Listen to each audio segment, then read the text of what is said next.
Hi, I'm Kristen, and today I'm going to show you how I make a super simple I Spy baby quilt.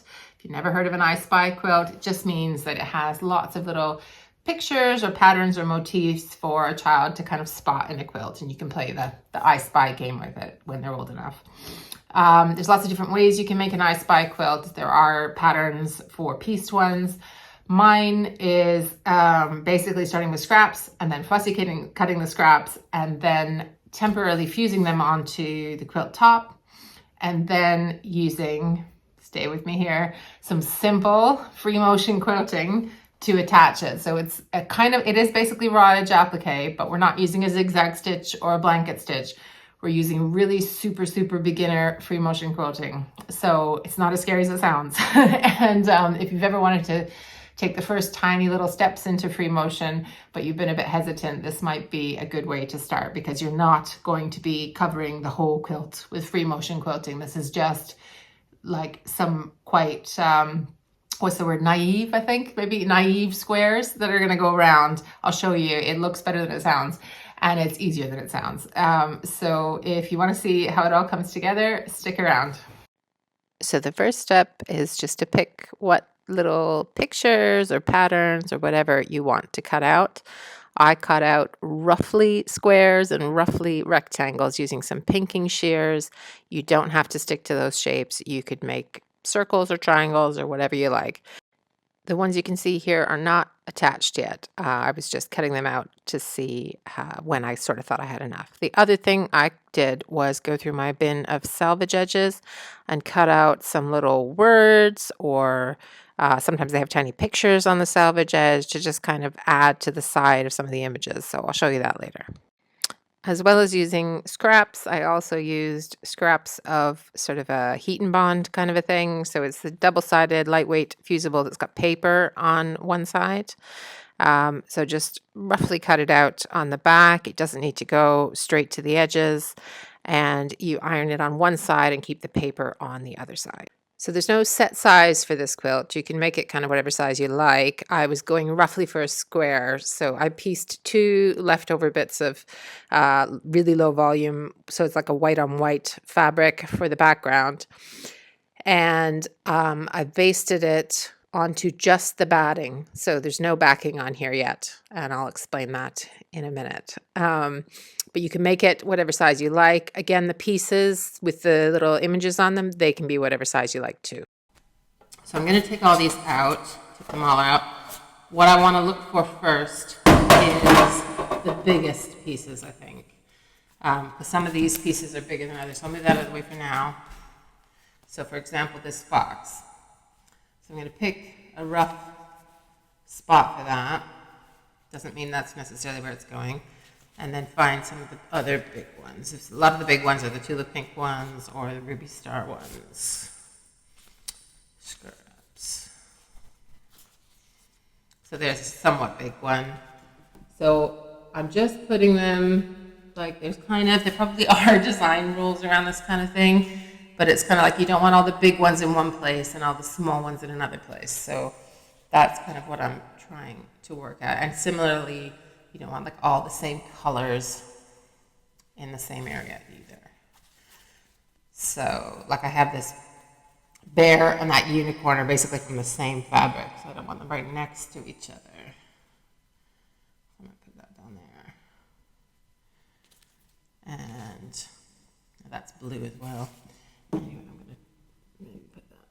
So I'm not ironing anything down yet. I'm just roughly going, where do I want my eye to go? So now I've got some bright colors here, but those are just blue, so I need something bright up the top. So I'm gonna get that other one that I had before, that other tulip pink one. Okay, so where to put this cat here? There. And you'll just get a feeling of where you want things to go, and if something looks odd, you just move it. We're not committing to any of this just yet. This is just having a play with where things could go. Now you could also, I haven't done it here, I'm kind of doing this by eye, and I am going to trim as well this whole top when it's done to roughly a square, which isn't 100% at the moment. But you could also decide the boundary of where you want to put stuff and like draw it with a fabric marker or chalk if you're using a darker background or something like that. So all you're trying to do at this stage is get a rough distribution of how they're going to fit on the quilt top and kind of what's going to roughly go where. So you can still move these around in a second. So you can see I also put the little snippets of salvages on top of some of the images. Kind of, it would either have a word to do with the picture or it had just something that I thought kind of related to the image and might be useful later on in terms of like teaching numbers or letters or something. So what I'm doing here now is kind of readjusting everything before I iron it down. So I'm taking that ruler and kind of just trying to make sure I'm roughly the same distance from the sides or the bottom, even though I'm going to trim the edges later, just roughly to try and get me a kind of something that looks a bit like an intentional square or a rectangle area that I'm putting the stuff in. You don't have to do that.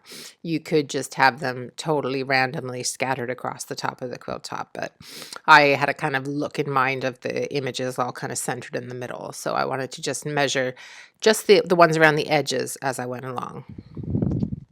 And then once you've done the edges, then it's just a case of ironing down the ones in the middle. So all I'm doing is peeling off the paper on the back, putting it back where I'd placed it, and pressing it down with the iron for a couple of seconds.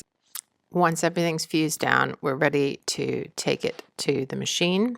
This is where the simple free motion quilting comes in. So I am using my Bernina stitch regulator, but you can do this with any kind of free motion foot. So you need to drop your feed dogs, and what I'm doing there is bring the bottom thread up. I'll show you that again in a minute, but basically you pull the bottom thread up by lowering your foot, holding on to the thread that you've already got in your needle, and then lifting the foot back up again. And then the bottom thread will come up, you pull it up, you take a few stitches forward, and you cut those threads off, and then you keep going. So all I'm doing is basically, I've used a black thread here to kind of make a frame because I've got the white background and various different colors of I Spy images. So I'm using a black thread and I'm going around just the edge as if you were sort of straight stitching a raw edge applique, I guess. And then right now I'm going around a little teeny bit of selvage edge that says cats on it because the image is of cats. And I'm going around 2 or 3 times around that selvage, and then I'm going to go around each image about 2 or 3 times as well. And I don't need to hit the same stitch line that I did the first time. This is why I was calling it kind of naive. It's almost like a child has drawn around. Imagine them circling your image. So you're trying to get close enough to the edge, but you obviously do want to secure the piece of fabric down onto the quilt top. And you're just going around 2 or 3 times to secure that. And it also kind of makes because we're not doing super straight lines, they're kind of they'll have a teeny bit of a wave or a curve to them sometimes. It makes it look more intentional if there's 2 or 3 of them.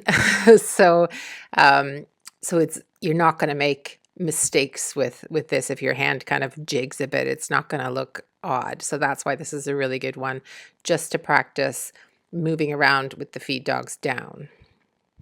So that's hopefully you can see there what that looks like. I'll hold it up and then I'll go on and do the next one. And that kind of gives it that puffy, I was poking it there. It gives it that kind of puffy feeling because you've stitched around the edge. So now you see I'm holding the top thread in my hand. I'm lowering the needle, picking up the needle, and then for this one, I need to use, you can't see it, but I've got tweezers in my hands and I'm pulling up the bottom thread. So both of the threads are above the quilt top, above the piece of fabric you're stitching down. Take a few stitches. I usually have to kind of travel a bit so that I can get enough space to cut the threads. So they should be locked in place there now because we did a few stitches in place. And just trim off those ends. And the reason that there's no quilt backing on this yet is because I didn't want to either travel between any of the two images. So when you're free motion quilting, sometimes you would travel between different things. So I would go around and do my 3 lines of stitching around this square and then keep stitching across to the next one. And that would be fine if I was doing a light colored thread, but I wanted to do this black almost frame for these images, so I didn't want to travel. So I wanted to basically start and cut my thread for each one. So I didn't want to have to bury all the threads in the back, essentially. So I decided I would do this middle part with this kind of simple framed free motion, just going around. And then when all of these are stitched down, I'm going to add a backing and come back and just add some simple curvy lines around the border, essentially, to make sure that the backing is obviously securely in place. So I'll show you those a bit later too. But this is a great way to practice because you're pulling your threads up so many times. It's a great way to practice that and just get a handle on controlling, moving it around. So hopefully you can, I'll have some closer pictures later in the video about what this kind of naive three-layer stitching looks like, just speeding it up because it did take a little while to do this part because obviously I'm cutting and stopping and starting my threads so often. In other kinds of free motion, you might not necessarily be cutting your threads quite as often. You kind of come up with strategies to not cut your threads that often, but for this particular project, that's how I wanted to do it. So hopefully by the time you've attached all of your little I Spy images, you're going to feel a lot more confident with trying your next more complicated free motion design. So this is just the images stitched down. Hopefully you can see that a little bit better there. And I'll show you the back. So it is kind of a mess of threads a little bit at the back. And then I basted some fleece, some gray fleece onto the back. And I just did some curvy lines. So again, I did two to make it look intentional. So I just curved down at a slightly regular interval. I didn't go through the images again. I just went up to just about before where the images started and then pivoted my quilt around and did the second line back towards the edge. So I hope that makes sense, but do leave me a comment if you're not sure. I used various black scraps for the binding after I trimmed it, of course, and then took it outside to try and take some nicer pictures on a somewhat sunny, cold day. So there's lots for baby to see. So even before they know what the images are, and then as they get a bit older, they can start to name things. The parents or the grandparents can start to talk to them with them about things. I've put some, as I said, some little salvage bits with words and numbers in there. So there's just a little bit more to talk about as they get older. So it's a great way if you've saved little scraps of things. That's my favorite, that Tula Pink Fox. That was from my scrap haul a couple weeks ago. But you can just, any little scrap. Those sunglasses are from a Ruby Star Selvage Edge, I think. I think it was Ruby Star. It might be something else. Yeah, I was trying to take pictures on a windy day, so it was a little bit difficult there. So I'm pretty happy with it. I was trying to make a quilt that could be used as a play mat. So I used a high loft polyester batting so that it would be thick enough to sort of do tummy time on the floor. And then you could still cuddle with it on the sofa kind of as the child got a little bit older. So kind of like a toddler sofa quilt or learning quilt. Anyways, and I'm hoping the new baby will like it too. It's in the post to them now. I hope you enjoyed that. If you like videos like this and you want to see more, don't forget to subscribe, hit the bell for notifications, and leave me a comment and let me know what you thought. Thanks so much for spending time with me. Bye.